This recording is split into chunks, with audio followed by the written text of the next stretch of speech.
and welcome to Asset TV. More and more people are playing video games as they stay home to stop the spread of the coronavirus pandemic. VanEck product manager JP Lee joins us now to explain how this gaming trend is playing out in the markets. JP, thanks for being with us. Great to be here. Thanks for having me. So JP, why don't we start off by measuring the performance of gaming stocks over the year, and what metrics are you using to measure the gaming industry?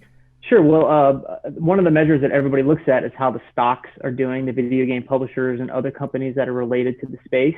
As a group, the video game companies and related companies have done very well this year. The MVIS Video Gaming and Esports Index is up about 10% versus the S&P down 10%, the equity's down 12% or so. So it's done very well from a stock performance basis.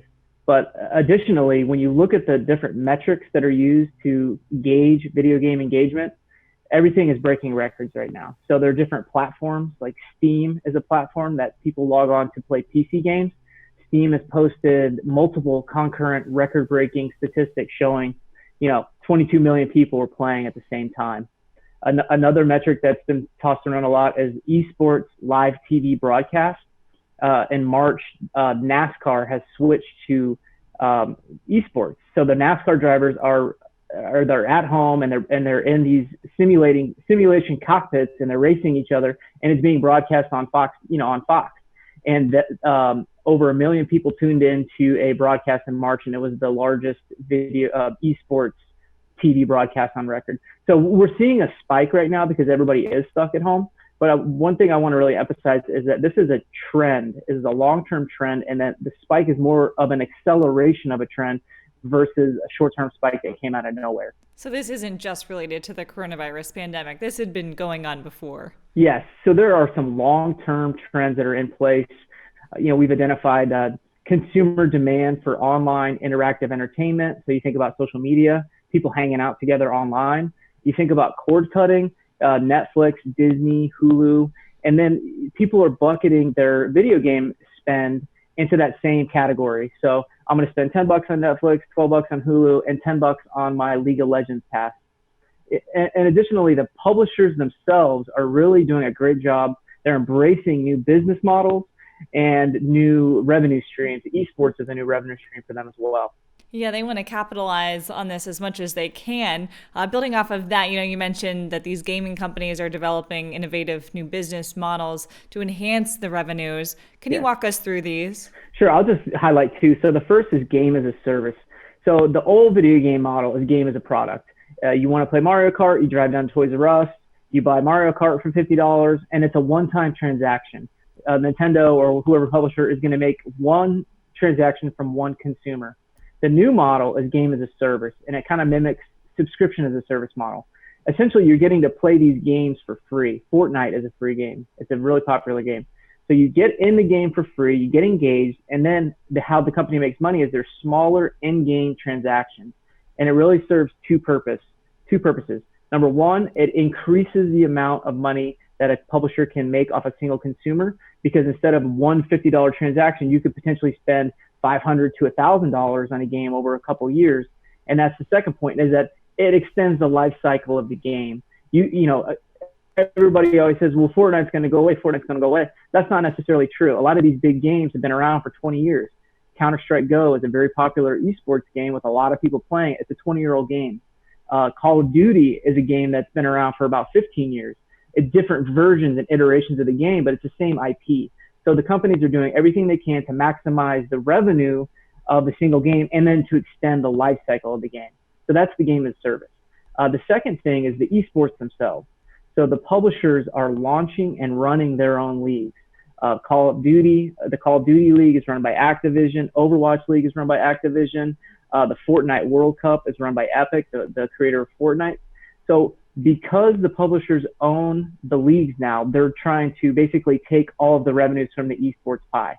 So they own the rights to the game, and now they're owning any kind of media rights that they could profit from when they sell the media rights to, for example, Twitch TV or ABC to be broadcast on TV. So esports is a new revenue source for them, and they're really trying to get every bit of revenue they can from that. And what about the video gaming industry globally? I mean, this isn't just happening in the US. What are we seeing around the world?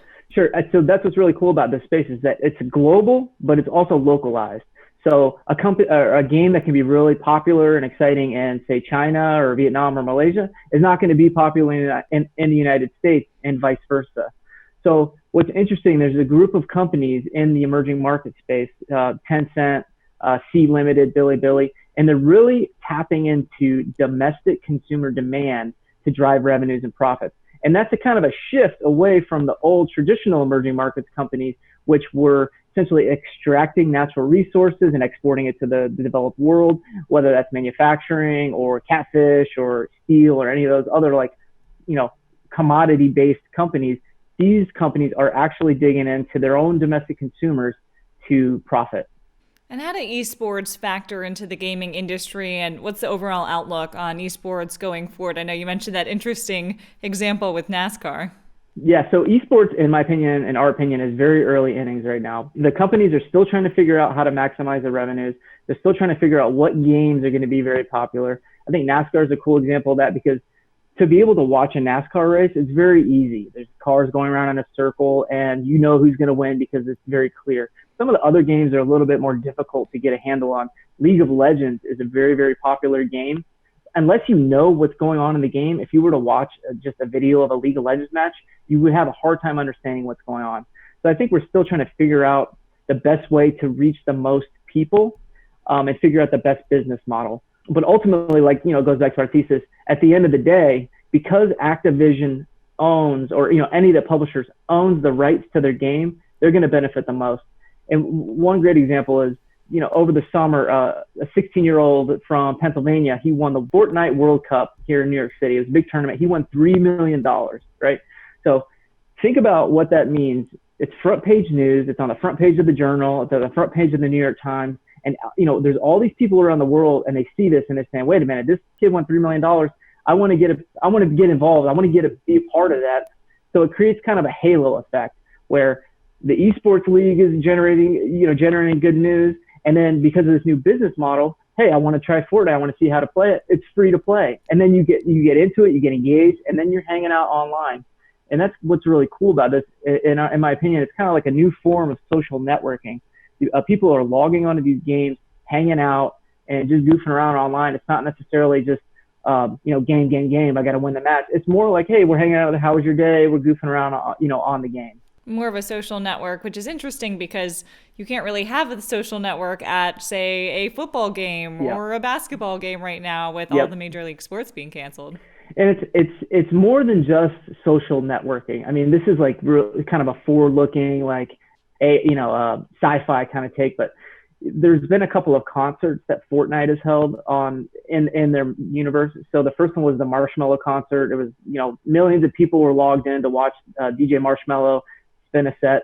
And then in the last couple of weeks, the rapper Travis Scott, he had his own Fortnite event, and it was a giant, avatar of the rapper, and he was, roaming around the universe, and you're not playing a game, you're just kind of goofing off and hanging out in this music video. It was a release party for this, for this event. So there's been some crazy things. One of the things that's kind of been kicked around and as an idea is, there might be a day when you go into Fortnite and you watch, the world premiere for the next Mission Impossible movie, and you're going to log in as your character, and you're going to go find a spot on the hill, and you're going to watch the new Mission Impossible in the game. And that's just an example, but that's the kind of thing we're moving towards, is these in-game events that are a cultural moment where people want to be participating, they want to be involved, and they want to be a part of it.